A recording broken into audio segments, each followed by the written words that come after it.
नमस्कार साथियों, राधे राधे। दोस्तों देखिए, जो पशु पर्चर का एग्ज़ाम हुआ था उसमें सबकों ने एक लिस्ट जारी करने के बाद में जो डीवी चल रही है वो है 21 अप्रैल से और 15 मई तक चलेगी।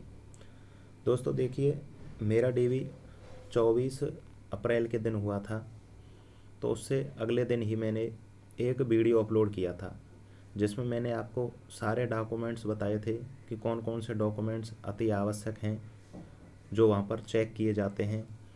मेरे वहाँ पर कौन कौन से डॉक्यूमेंट्स ऐसे हैं जो चेक किए गए, और कुछ जो लगभग 27 पेज ऐसे थे जो काफ़ी ज़रूरी थे, वहाँ पर उनको ले जाना अनिवार्य था। उसके अलावा यदि आपके पास कोई डॉक्यूमेंट्स नहीं है तो उसकी कोई परेशानी नहीं थी। तो दोस्तों मैंने आपको वो वीडियो अपलोड किया था, परंतु यूट्यूब की गाइडलाइन होती है दोस्तों कि आप अपना पर्सनल डाटा यूट्यूब पर शेयर नहीं कर सकते। इस कारण से वो जो वीडियो थी वो यूट्यूब की तरफ से डिलीट कर दी गई। परंतु मैंने जब उस वीडियो में देखा था उसमें बहुत सारे डाउट्स और कमेंट्स आए थे। स्टूडेंटों को अलग अलग यूट्यूब चैनलों वालों ने भ्रमित कर रखा है, यानी उनसे बहुत सारी चीज़ें यूट्यूब वालों ने अपने हिसाब से बता रखी हैं कि आपको कौन कौन से डॉक्यूमेंट्स लेके जाने हैं, परंतु ऐसा दोस्तों उसमें कुछ है नहीं। देखिए, मैं आपको बता देता हूँ। ये वीडियो थी हमारी वो, ये जिसको आप यहाँ से देख सकते हैं, डिलीट कर दी गई है। देखिए, लगभग 10,000 10,500 के लगभग स्टूडेंट डीवी के लिए बुलाए गए हैं, और हमारी इस वीडियो को लगभग 5,500 स्टूडेंटों ने इसको देखा था। तो देखिए, मैंने सोचा कि इस वीडियो की आप लोगों को बहुत ही आवश्यकता है। देखिए, आप यहाँ से भी इसको देख सकते हैं। Community guidelines be removed it from YouTube, यानी यूट्यूब से इस जो पशु पर्चर की डॉक्यूमेंट्स की डीवी के लिए मैंने जो वीडियो अपलोड की थी वो काट दी गई है। तो दोस्तों मैंने देखा कि आपको ऐसी वीडियो की अति आवश्यकता है, इसलिए मैं लगभग उसी प्रकार की वीडियो है जिसमें मैंने आपको पहले सारे डॉक्यूमेंट्स बताए थे, इसमें भी आपको उसी प्रकार सारे डॉक्यूमेंट्स को बताऊंगा कि कौन कौन से डॉक्यूमेंट्स आपको लेके जाने हैं। आपकी आवश्यकता है ऐसी वीडियो की, इसलिए मैं इसको दोबारा से डाल रहा हूँ। देखिए, सबसे पहले आपको जब आप डीवी कराने जाएं तो आप कौन कौन से डॉक्यूमेंट साथ लेके जाएं। देखिए, सबसे पहले आपको ये सबसे ऊपर लगाना है, ये चेक लिस्ट वाला। इसमें यहाँ पर आपका नाम आएगा, यहाँ पर जन्म दिवस आएगा, यहाँ पर आप मेल या फीमेल जो भी हैं आप अपना भर दें। यहाँ पर आपको अपना ईमेल आईडी डालना है, यहाँ पर रोल नंबर डालना है, और यहाँ पर आयु लिखना है कि कितने आयु के हो गए हैं। दूसरी बात, यहाँ पर आगे देखें आप, यहाँ पर फर्स्ट नंबर पर आपको स्कूटनी फॉर्म आपके पास में है तो आप इसमें हाँ लिख दें। स्कूटनी फॉर्म, असिस्टेशन फॉर्म और फीस की रसीद इसमें भरी जाती है। देखिए, इसमें जारी करने की तिथि, इसमें आप जिस दिन आपने स्कूटनी फॉर्म को फिल करवाया था वो है इसमें आप लिख दें। देखिए, सबसे महत्वपूर्ण इसमें है दस्तावेज पृष्ठ संख्या। तो दोस्तों देखिए, इसमें आपको ऐसे लिखना है, मतलब 1 से 12। देखिए, 12 पेज का जो स्कूटनी फॉर्म, असिस्टेशन फॉर्म और फीस की रसीद होती है वो 12 पेज की है। देखिए, मैं आपको बता देता हूँ। आपको पेज क्रमांक इस पर नहीं लिखना है, आपको पेज क्रमांक यहाँ से स्टार्ट करना है। जैसे इस पर लिखा हुआ है 1, आप इस पर 1 लिख दें। फिर आप इसको काउंट करेंगे। देखिए, 1 पेज ये हो गया, उसके बाद में दूसरा ये हो जाएगा। इन पर पेज क्रमांक डालने की कोई आवश्यकता नहीं है, आप सिर्फ उस पर 1 लिख दें। दूसरा ये हो जाएगा, तीसरा ये हो जाएगा, चौथा ये हो जाएगा, पाँचवा ये, छठा ये, सातवां नंबर पर आप इसे लगाएं, आप इसी क्रम में लगाएं। आठवां ये, नवा ये हो जाएगी। 9वें नंबर पर आपको फीस की रसीद लगानी है। देखिए, ये फीस की रसीद है, 9वें नंबर पर लगानी है। फिर 10वें नंबर पर असिस्टेशन फॉर्म आ जाएगा, और फिर आ जाएगा लास्ट में असिस्टेशन फॉर्म का दूसरा पेज है ये 11वें नंबर पर। तो आपको उसमें 1 से 11 लिख देना है। यानी जो पहला पृष्ठ है ये रहा, इस पर आप यहाँ दस्तावेज पृष्ठ संख्या में जो पहला है यहाँ पर 1 से 11 लिख दें। इस प्रकार देखिए आपको सभी डॉक्यूमेंट्स को सेल्फ सिग्नेचर करने हैं। देखिए ऐसे आपको अपने हर दस्तावेज पर नीचे सिग्नेचर करना है। यहाँ पर आप सिग्नेचर कर दें। इस पर भी देखें ये सिग्नेचर हो रहे हैं। यहाँ पर ये मेरे खुद के डॉक्यूमेंट्स हैं जो मैंने वहाँ पर सबमिट कराए थे। देखिए ऐसे आपको हर दस्तावेज को स्वयं सेल्फ अटेस्टेड करना है। देखिए ये हो रहे हैं, ऐसे आपको इन दस्तावेजों को सेल्फ अटेस्टेड करना है। देखिए ऐसे पहला कॉलम ये हो जाएगा। फिर उसके बाद में दूसरा, सबसे ज़्यादा कंफ्यूज बच्चा दूसरे कॉलम में हो रहा था। देखिए इसमें आपको मार्कशीट लगानी है। इसमें आपको हाँ लिखना है। मार्कशीट में आपको क्या करना है, जो आपने स्क्रूटनी फॉर्म भरा था, स्क्रूटनी फॉर्म में जो भी आपने क्वालिफ़िकेशंस दर्शाई हैं, आप उन सारे डॉक्यूमेंट्स को अपने साथ लेके जाएं और आपने जो जो क्वालिफ़िकेशंस स्क्रूटनी फॉर्म में दिखाई हैं वही आपके यहाँ पर सेकंड वाले कॉलम में लगेंगे। आपने यदि सिर्फ 10th तक दिखाई है तो आप 10th तक ले जाएं और 10th तक ही इसमें मार्कशीट लगाएं। यदि आपने 12th तक दर्शाई है उसमें तो 12th तक लेके जाएं और 12th तक ही इसमें सेकंड कॉलम में आप उसको दर्शाएं। यदि आपने बीएससी बीएड जो भी आपने उसमें दर्शाया है तो उसी हिसाब से आपको उसमें लगाना है। देखिए मैं आपको बता देता हूँ, ये होता है स्क्रूटनी फॉर्म। स्क्रूटनी फॉर्म में आपको इस पेज पर ये क्वालिफ़िकेशंस मिलेंगे कि आपने इसमें क्या क्या भरवाया है। देखिए मैंने इसमें मैंने भरवाया इसमें 10th, इसमें 12th और इसमें बीएससी। मैंने केवल इसमें बीएससी तक लिखवाया था स्क्रूटनी फॉर्म में।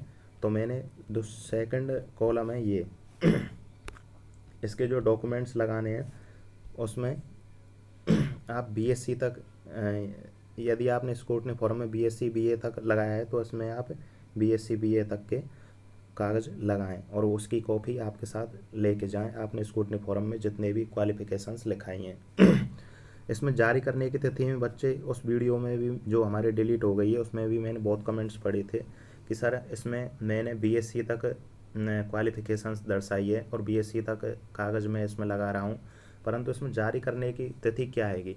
तो दोस्तों देखिए इसमें जारी करने की तिथि केवल आपको 10th की लगानी है, यानी 10वीं की मार्कशीट में जो नीचे आता है इश्यू डेट उसको आपको इसमें भरना है। देखिए दोस्तों उसमें कई लोगों के कमेंट ऐसे भी आए थे कि सर हमारी जो 10th की मार्कशीट है वो खो गई थी और हमने दोबारा वो निकलवाई है, तो उसके बाद में जो इशू करने की डेट है उसमें जो दोबारा लिख के दूसरी डेट आई है, मतलब जो पहले वाली डेट तो है वो तो ऊपर आई है इसमें और फिर उसके जस्ट नीचे ही जिस दिन हमको वो मार्कशीट निकाल के दी थी वो डेट है, तो उसमें से कौन सी वाली हमको भरनी है। तो देखिए दोस्तों मैं आपको बता देना चाहता हूँ उसमें आपको पुरानी वाली डेट भरनी है, यानी इस कॉलम में आपको जो फर्स्ट बार आपकी जो मार्कशीट इशू हुई थी वो वही डेट आपको इसमें भरनी है। और दूसरे कॉलम में देखिए दस्तावेज पृष्ठ संख्या, इसमें क्या लिखोगे 1 से 11 तक तो वो फॉर्म हो गए, असिस्टेशन फॉर्म, स्क्रूटनी फॉर्म और फीस की रसीद। अगला इसमें आप लिखेंगे 12वें पर आपकी 10th की मार्कशीट आ जाएगी और 10th के बाद में यदि आपने 12th तक लगाई है तो 10th और 12th ये दो डॉक्यूमेंट्स हो जाएंगे, तो आप 12 से 13 लिख दें। यदि आपने बीएससी तक लगाई है तो देखिए आप एक 10th की हो गई 12वें पर, 13वें पर 12th की हो गई और 3 बीएससी की वो मार्कशीट हो जाएंगी। तो इसमें हो जाएगा 12, 13, 14, 15 और 16, तो 12 से 16 इस प्रकार लगानी है। और उसके बाद में आपको, आप यदि बीएससी बीए की आप डिग्री वगैरह लगाना चाहते हैं और कैरेक्टर सर्टिफिकेट लगाना चाहते हैं तो उसी प्रकार से आप इसमें क्रमांक में बढ़ा दें। आपके जितने मतलब डॉक्यूमेंट्स के कॉपी हैं आप उसी प्रकार से उसमें क्रमांक लिखें। और वैसे भी दोस्तों इस क्रमांक से कोई प्रॉब्लम नहीं आ रही है। जब मैंने अपना डीवी कराया तो मैंने वहाँ पर देखा था कोई भी इस मतलब इसको कोई चेक कर ही नहीं रहा था आपके ये कागज़ हैं, आप ऊपर नीचे हो सकते हैं, इसलिए इसमें पृष्ठ संख्या का कोई महत्वपूर्ण रोल नहीं था। अगला देखें, आपको जो मैं आपको बता रहा हूँ आपको इसी क्रम में अपने डॉक्यूमेंट सेट करके ले जाने हैं, क्योंकि वो वहाँ पर आपसे तुरंत अपना डॉक्यूमेंट्स मांगेंगे आपका। तो आप एक कॉपी वहाँ पर आपको 2 कॉपी लेके जानी है, एक कॉपी वहाँ पर सबमिट होगी, एक आपको अपने पास रखनी है। जैसे वो आपको मांगे तो आपको इसी क्रम में उनके पास में इन डॉक्यूमेंट्स को सबमिट कराना है। और ऐसे ही एक जो आप फाइल बना के ले जाएं, उसमें आपको ओरिजिनल डॉक्यूमेंट्स इसी क्रम में रख के ले जाने हैं। जैसे वो आपसे सबसे पहले मांगेंगे, आपको उनको फॉर्म दे देना है। फिर आपको वो मांगेंगे 10वीं की मार्कशीट निकालिए, तो आप 10वीं की ओरिजिनल मार्कशीट उनको दिखा दें। फिर मांगेंगे 12वीं की निकालिए। फिर ऐसे ही आपको बीएससी की निकालने को बोलेंगे। फिर कैरेक्टर सर्टिफिकेट मांगेंगे। तो इसी क्रम में आपको ओरिजिनल डॉक्यूमेंट्स भी रख के ले जाने हैं। देखिए तीसरे कॉलम में मूल निवास, तो इसी क्रम में आपको अगला डॉक्यूमेंट्स मूल निवास लगाना है। उसमें आपको हाँ लिख देना है। मूल निवास पर जारी करने की तिथि वो उस पर लिखी होती है, आप वहाँ से उसको लिख लें। मैं आपको आगे बता दूंगा वो कहाँ लिखी होती है। अगला इसमें पृष्ठ संख्या कैसे लिखेंगे, जैसे आपका 12 से 19 मान के चलिए, बीएससी की डिग्री वगैरह वो सब कुछ हो गया, तो इसमें आप अगला लिखेंगे इसमें 20। ऐसे अगला लिखेंगे 20वें नंबर पर, मतलब 20वां पृष्ठ आपका मूल निवास हो जाएगा। इसी क्रम में आपको ये सारी भरनी है देखकर। अब अगला देखें इसमें दोस्तों, देखिए मूल निवास के लिए भी इस वीडियो के कमेंट बॉक्स में बहुत सारे कमेंट आए थे। कुछ स्टूडेंट के मन में डाउट था कि सर हमारे पास मूल निवास बहुत पुराना है, क्या वो चल जाएगा। और कुछ ऐसे थे वो बोल रहे थे कि सर हमारा मूल निवास अभी हमने नया बनवाया है, यानी जो अभी बनवाया है उसके क्या वो चल जाएगा। तो दोस्तों देखिए, यदि आपका मूल निवास भर्ती परीक्षा की जो अंतिम फॉर्म की डेट थी, यानी पशु प्रचर परीक्षा के जो फॉर्म भरे गए थे उसकी अंतिम तिथि से पहले वाला है, तो आपको कोई भी प्रॉब्लम नहीं है, आपको कोई भी एफिडेविट वगैरह बनवा के नहीं ले जाना है। मेरा भी पहले का था तो वहाँ पर कोई भी प्रॉब्लम नहीं आई थी। यदि आपके पास में नया मूल निवास है, यानी आपने परीक्षा सॉरी वो फॉर्म भरने की अंतिम तिथि से बाद में बनवाया है, तो आपको उसके लिए एफिडेविट बनवा के ले जाना है। दोस्तों कुछ लोगों के कमेंट आ रहे थे कि सर एफिडेविट का फॉर्मेट कैसा ले जाना है, या हम उसमें मूल निवास में मेरे में ये गड़बड़ी है तो उसके लिए कैसा एफिडेविट बनवाऊँ।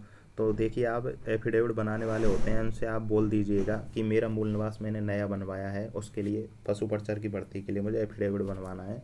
तो आप बोलेंगे तो वो बना के आपको दे देगा, कोई भी प्रॉब्लम होने वाली नहीं है।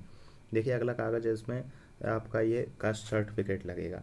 देखिए कास्ट सर्टिफिकेट में भी बहुत सारी परेशानी आ रही थी। देखिए मैं आपको इसको बता दूं, यदि आपके पास जो फॉर्म भरने की अंतिम तिथि थी उससे लगभग 6 महीने पुराना या 1 साल पुराना आपके लिए आप पर कास्ट सर्टिफिकेट है, तो उसके लिए कोई एफिडेविट बनवाने की ज़रूरत नहीं है, वो जो सीधा का सीधा चल जाएगा। यदि आपके पास में नया कास्ट सर्टिफिकेट है, यानी जो फॉर्म भरने की अंतिम तिथि थी उसके बाद बनवाया है, और या फिर फॉर्म भरने की अंतिम तिथि से 1 साल से भी ज़्यादा पुराना है, तो आपको उसके लिए एफिडेविट बनवा के ले जाना है। देखिए फिर उसके बाद में आपको 2 मूल चरित्र प्रमाण पत्र राजपत्र अधिकारी से बनाए हुए लेके जाने हैं। देखिए इशू जो जारी करने की तिथि है इसमें वो कैरेक्टर सर्टिफिकेट वगैरह इस सारे जो डॉक्यूमेंट्स हैं उसमें लिखी होती है, वही आपको इसमें लिखनी है। देखिए इसमें चरित्र प्रमाण पत्र, देखिए इसमें भी बहुत कमेंट आए थे कि सर चरित्र प्रमाण पत्र मैंने छोटा वाला बनवा लिया है, क्या वो चल जाएगा या नहीं चलेगा। दोस्तों चलने को तो वो भी चल जाएगा, परंतु उसमें स्पष्ट लिखा हुआ है डॉक्यूमेंट्स में कि आपको वो है सादे कागज़ पर बनवा के ले जाने हैं, यानी जो फोटोकॉपी वाला कागज़ होता है उसमें आपको प्रिंट निकलवा के उस पर मोहर और सिग्नेचर करवा के लेके जाने हैं। और देखिए जो कैरेक्टर सर्टिफिकेट हैं इस पर 2 अलग अलग राजपत्र अधिकारियों के सिग्नेचर करवा के ले जाने और मोहर लगवा के ले जानी है। और देखिए जो आपको यहाँ पर जो डेट लिखनी है वो डेट जारी करने की डेट वो डेट लिखनी है जिस दिन आपने उस पर मोहर और सिग्नेचर करवाए थे। अब देखिए उसके बाद में वचन पत्र आएगा, ये आपको लगा के ले जाना है। उसके बाद में संविधान, ये सारे के सारे सादे कागज़ पर हैं, यानी फ़ोटोकॉपी करने वाले जैसे कागज़ हैं उस पर हैं। अगला है इसमें दहेज संबंधी घोषणा पत्र, ये भी आपको लेके ले जाना है। देखिए ये जो अविवाहित हैं उनके लिए है, जो अविवाहित छात्र हैं वो इसको बनवा के ले जाएं। ये नोटरी वाले कागज़ पर बनेगा, वो लोग बना के दे देंगे। आप स्टाम्प पैड जो 50 रुपये का स्टाम्प आता है उस पर इसको बनवा के ले जाएं। अगला है इसमें विवाह प्रमाण पत्र, ये जो विवाहित हैं वो उनके लिए है। संतान संबंधी, देखिए इसको बहुत स्टूडेंट बनवा के नहीं ले जा रहे हैं, वो बोल रहे हैं कि सर हमारे अभी शादी नहीं हुई है तो संतान कहाँ से आएगी और ये कैसे बनेगा। तो दोस्तों देखिए, ये जो संतान संबंधी है ये सबको बनवा के ले जाना है। इसका फॉर्मेट मैं आपको आगे बताऊंगा, उसी फॉर्मेट में आपको बनवा के ले जाना है और इस पर राजपत्र अधिकारी की साइन और मोहर उस पर लगेगी। अगला है इसमें सामान्य घोषणा पत्र, ये भी 50 रुपये के स्टाम्प पर बनेगा, इसका भी मैं फॉर्मेट आपको आगे बताऊंगा। अगला है इसमें विकल्प पत्र। दोस्तों देखिए, वैसे तो ये विकल्प पत्र ले जाना कोई अनिवार्य नहीं है, परंतु आपको साथ में लेके जाना है। ये सादे कागज़ पर बनता है और वैसे जब मैं वहाँ पर गया था तो उन्होंने मेरा ये वापस किया था, यानी ये उन्होंने सबमिट नहीं किया था, ना ही ये लिया था। अगला है इसमें नमूना हस्ताक्षर, ये आपको लगा के ले जाना है। और इसमें अगला है फ़ोटो आईडी। फ़ोटो आईडी में आप देखिए ड्राइविंग लाइसेंस और पासपोर्ट और आधार कार्ड और वोटर आईडी, इनमें से कोई भी आपके पास जो भी डॉक्यूमेंट्स है आप उसको लेके जाएं। इसमें बहुत से छात्र जो जारी करने की तिथि है इसमें गड़बड़ी कर रहे थे, तो मैं आपको बताऊंगा इसकी जारी करने की तिथि वो कहाँ मिलती है। जो इसमें आधार है उसमें जारी करने की तिथि कहाँ मिलेगी, तो मैं आपको अभी बता दूंगा आगे। चलिए अब मैं आपको बताता हूँ असिस्टेशन ये स्कूटनी फॉरम है। तो सबसे पहले आपको स्कूटनी फॉरम का ये फर्स्ट पेज है, ये आपको लगाना है, उस पर क्रमांक 1 लिखना है। ऐसे आपको देख लीजिए और सेल्फ अटेस्टेड करना है ऐसे। दूसरा पेज ये लगाना है, फिर देखते चलिए आप, तीसरा पेज ये हो जाएगा, तीसरा ये हो गया, चौथा पेज ये हो जाएगा। दोस्तों देखिए बहुत सारे स्टूडेंट इसको भर के ले जा रहे हैं, ये आपको भरना नहीं होता है, ये केवल उनको भरना होता है जिनकी क्वालिफिकेशन अभी पूरी नहीं हुई है, उनकी रनिंग में अपियरिंग में चल रही है, उनके लिए ये देखिए।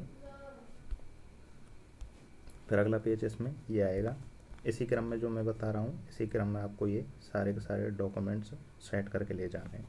देखिए अगला इसमें ये आ जाएगा, उससे अगला ये, फिर फीस की रसीद आएगी, फीस की रसीद भी आपको इसी क्रम में लगानी है। उसके बाद में आएगा असिस्टेशन फॉरम। असिस्टेशन फॉरम ये होता है दोस्तों, देखिए असिस्टेशन फॉरम के लिए भी बहुत सारे डाउट आए थे, क्या सर हम ऑफलाइन वाला ले जा सकते हैं या फिर ऑनलाइन निकला था उसको लेकर जाएँ। दोस्तों देखिए सबसे पहला इसमें इम्पोर्टेंट बात यह है कि आपका, चाहे आप ऑनलाइन वाला लेके जाएँ चाहे ऑफलाइन वाला लेके जाएँ, परंतु उस पर मोहर और सिग्नेचर होना अति आवश्यक है। यदि आपके असिस्टेशन फॉर्म पर मोहर और सिग्नेचर लगा हुआ है तो वो आपसे कोई सा भी ले लेंगे, दोनों चल जाएंगे, और पैसे भी आप दोनों ही साथ में लेके जाएं। देखिए इस पर यहाँ होती है मोहर और सिग्नेचर, बहुत लोग ऐसे थे जो ऑनलाइन वाले पर मोहर और सिग्नेचर नहीं लगवा के ला रहे थे, तो ये है मोहर और सिग्नेचर, इसमें यहाँ पर ऐसे आपको लगा के ले जाना है और यहाँ पर इसमें क्वालिफिकेशंस भरनी होती है, इसको भी भर के ले जाना है। असिस्टेशन फॉर्म के बाद में आपको 10th की मार्कशीट लगानी है। यदि आपने स्कूटनी फॉर्म में सिर्फ 10th तक दर्शाई है तो आप 10th तक की मार्कशीट इसमें लगा दें, यदि आपने 12th तक दिखाई है तो 12th तक लगा दें, यदि आपने जितनी भी क्वालिफिकेशंस दिखाई है इसमें वो डॉक्यूमेंट्स यहाँ पर लगाएं इस नंबर पर। फिर अगला आ जाएगा इसमें, यह है इसमें मूल निवास। दोस्तों देखिए मूल निवास ये होता है, सबसे पहले आपको अपने मूल निवास में ये चेक करना है कि यहाँ पर जो नाम पता एड्रेस होता है इस जगह पर दिया। दोस्तों मैंने ये ब्लर इसलिए किया है कि इन्हीं की वजह से जो पुरानी वाली वीडियो थी वो हमारी डिलीट करी गई थी यूट्यूब के द्वारा। तो दोस्तों देखिए यहाँ पर जो नाम पता एड्रेस जो भी होता है, आप उसी को एड्रेस को अपने 10th की मार्कशीट से मिलान कर लें, वो सेम होना चाहिए। और आधार आईडी आप जो भी आईडी लेके जाएं उसमें भी वो सेम होना चाहिए। आप जौन सी आईडी लेके जा रहे हो तो मेरी ये राय, आप वो आईडी लेके जाएं जिसमें आपके नाम पते जो भी हैं वो सब सेम होने चाहिए, आप उसको लेके जाएं। यदि आपकी कोई आईडी है उसमें नाम में गलती है तो आप उनको ना लेके जाएं। यहाँ पर आपका नाम, अपने पिताजी का नाम, माताजी का नाम और एड्रेस दिया होता है, आप उसका मिलान कर लें, ये मूल निवास होता है। यहीं पर इसका कर्मचारी क्रमांक लिखा हुआ होता है, उस तिथि को आप यहाँ से ले लें। देखिए अगला होता है मूल निवास के बाद में जाति प्रमाण पत्र। जाति प्रमाण पत्र भी ऐसा ही होता है, सेम टू सेम मूल निवास पत्र की तरह। आप मूल निवास में, जाति प्रमाण पत्र में, इन दोनों में अपना नाम, पिता का नाम, माताजी का नाम और एड्रेस दोनों का मिलान कर लें 10th की मार्कशीट से और आईडी से। इनको लगाने के बाद में सबको सेल्फ अटेस्टेड करना है। देखो इसको भी सेल्फ अटेस्टेड किया हुआ है। उसके बाद में आपको ये 2 चरित्र प्रमाण पत्र लगाने होते हैं दोस्तों। ये होते हैं सादे कागज़ पर, ये ऐसा बना हुआ है, सेम टू सेम आपको ऐसा बना के ले जाना है। ये जारी करने की तिथि होती है, इसको आपको उसमें भरना होता है। चरित्र प्रमाण पत्र ये 2 हो गए, अलग अलग अधिकारियों से बनवाने हैं आपको। उसके बाद में ये वचन प्रपत्र होता है, ये बनवाना है। देखिए ये इस प्रकार का फॉर्मेट में बनता है, सादे कागज़ पर ही। उसके बाद में वचन प्रपत्र के बाद में आपको देखिए इसमें ये संविधान संबंधी प्रपत्र होता है, ये बनता है। ये इसको इसी क्रमांक पर आपको लगाना है। संविधान संबंधी के बाद में आपको ये अविवाहित वाला होता है, दहेज वाला, ये लगाना है। 50 रुपये के स्टाम्प पर बनवाना है और इसकी नोटरी वगैरह करवा के आपको ये रखना है। इसको भी सेल्फ अटेस्टेड करना है। आगे देखें इसके बाद में इसका ये दूसरा पेज है। आपको सेल्फ अटेस्टेड सभी डॉक्यूमेंट्स को करना है। आगे देखिए इसमें संतान संबंधी घोषणा पत्र, ये ऐसा होता है दोस्तों। देखिए उस वीडियो में भी आप पूछ रहे थे जो डिलीट हुई थी कि संतान संबंधी घोषणा पत्र में कैसे भरेंगे। तो देखिए इसमें आपका नाम आ जाएगा, पिता का नाम आ जाएगा, रोल नंबर आ जाएगा यहाँ पर। उसके बाद में यहाँ आपकी यदि शादी नहीं हुई है तो बच्चों की संख्या इसमें आप 0 लिख दें और ऐसे नील करके इसको आप ऐसे छोड़ सकते हैं, ऐसे भर के। और आप राजपत्र अधिकारी से आप यहाँ पर सिग्नेचर और मोहर लगवा के ले जाएं। ये बहुत ही इम्पोर्टेंट है, आप इसको यहाँ पर लगवा के ले जाएं, नहीं तो वहाँ पर आपके लिए इस मोहर को कोई नहीं लगाएगा। क्योंकि आपसे ये क्वेश्चन पूछा जाएगा वहाँ पर कि मैं इस पर मोहर लगा तो दूँ, परंतु मुझे क्या पता कि तुम्हारे कितने बच्चे हैं, शादी हुई है या नहीं हुई है। इसलिए इस पर और आय वाले पर वहाँ पर कोई भी मोहर और सिग्नेचर नहीं लगाएगा। दोस्तों देखिए वैसे आय वाला फॉर्म है वो वहाँ पर वो सबमिट नहीं कर रहे थे। यदि आपने बनवा लिया है तो आप उसको साथ ले जा सकते हैं, यदि नहीं बनवाया है तो उसकी कोई ज़रूरत नहीं है। देखिए मैं उसको बनवा के ले गया था पर मुझसे वो लिया नहीं है और ना वो किसी और से ले रहे थे। देखिए अगला है इसमें घोषणा पत्र, सामान्य घोषणा पत्र, ये ऐसा बनवाना है। ये नोटरी वोटरी करवा के 50 रुपये के स्टाम्प पर, और आपको सेल्फ अटेस्टेड भी इसको करना है। देखिए इसका ये दूसरा पेज हो जाएगा। इसके बाद में ये विकल्प पत्र है। देखिए विकल्प पत्र वैसे सादे कागज़ पर बनता है, आपको इसे बनवा के ले जाना है, परंतु इसको वहाँ पर लिया नहीं गया था, मुझसे ये लिया नहीं और मुझे वापस किया गया था। तो आप अपने हिसाब से इसके देख लीजिएगा, आप ले जाना चाहे तो ले जा सकते हैं और इसको भी सेल्फ अटेस्टेड करना है। अगला देखें इसमें ये हस्तलिखित नमूना है, इसको भी आपको भर के ले जाना है इसी फॉर्मेट में और नीचे सेल्फ अटेस्टेड भी इसको करना है। अगला देखिए इसमें अंतिम डॉक्यूमेंट्स, जो ये 27वां पेज है, ये है अपना आईडी प्रूफ। आईडी प्रूफ आपको साथ लेके जाना है और मैं आपको ये सलाह देना चाहूँगा, आपको वो आईडी प्रूफ लेके जाना है जिसमें आपका नाम, पिता का नाम, माता का नाम और एड्रेस, सारी चीज़ें उसमें सही हो, उसको ही आप लेके जाएं। देखिए इसको जारी करने की तिथि, जैसे ये आधार है तो जारी करने की तिथि इसमें यहाँ लिखी होती है, तो आप यहाँ से ये जारी करने की तिथि है इसको देखकर जो पहला चेक लिस्ट वाला फॉर्म था शुरू में हमने दिखाया था वहाँ पर आप इसे भर दें। और देखिए यदि आपका कोई भी डॉक्यूमेंट्स है आपके पिता के नाम में, खुद के नाम में, वो मतलब कोई भी मिस्टेक है या फिर नाम में स्पेस दे दिया है या स्पेस नहीं दिया है, कोई भी प्रॉब्लम हो किसी भी कागज़ की, तो आप उसके लिए उसका एफिडेविट बनवा के ले जाएं। सारी समस्याओं का एक ही सॉल्यूशन है। यदि आपके डॉक्यूमेंट्स में कोई भी प्रॉब्लम आई है तो उसके लिए आप एफिडेविट बनवा के ले जाएं और एफिडेविट बनाने वाले को आप बोल दें, यदि आपके मार्कशीट में कोई भी प्रॉब्लम हुई है तो आप उसको भी बता दें, तो वो अपने हिसाब से एफिडेविट बना देगा।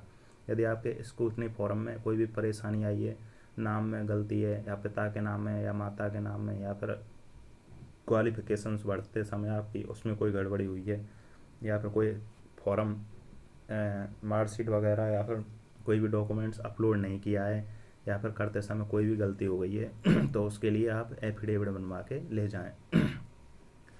असिस्टेशन फॉर्म में भी कोई गलती हुई है तो उसके लिए भी एफिडेविट बनवा के ले जाएं। तो दोस्तों मैं उम्मीद करता हूँ आपको यह वीडियो बहुत ही पसंद आई होगी और आपके लिए ये बहुत ही हेल्पफुल साबित होगी। तो आप इसको देख लीजिएगा अपने हिसाब से। ये डॉक्यूमेंट्स इसमें ले जाना बहुत ही अनिवार्य है। इनके अलावा आप कोई भी डॉक्यूमेंट्स लेके जाएं चाहे नहीं लेके जाएं, उसके लिए देखिए ये वीडियो थी जो डिलीट करी गई थी, इसलिए इस वीडियो को दोबारा अपलोड किया जा रहा है, क्योंकि आपको इस वीडियो की बहुत ज़रूरत थी। क्योंकि देखिए इसमें 10,000 बच्चे थे जो पशु परिचर के लिए डीबी के लिए बुलाए गए थे। इनमें से लगभग 5,500 के लगभग छात्रों ने अब तक ये वीडियो देखा था, और इसमें बहुत कमेंट थे, लगभग 350-400 के लगभग कमेंट थे, जिसमें जो जो परेशानी आई थी उनके मैंने सबके इसमें रिप्लाई भी दिए हुए थे।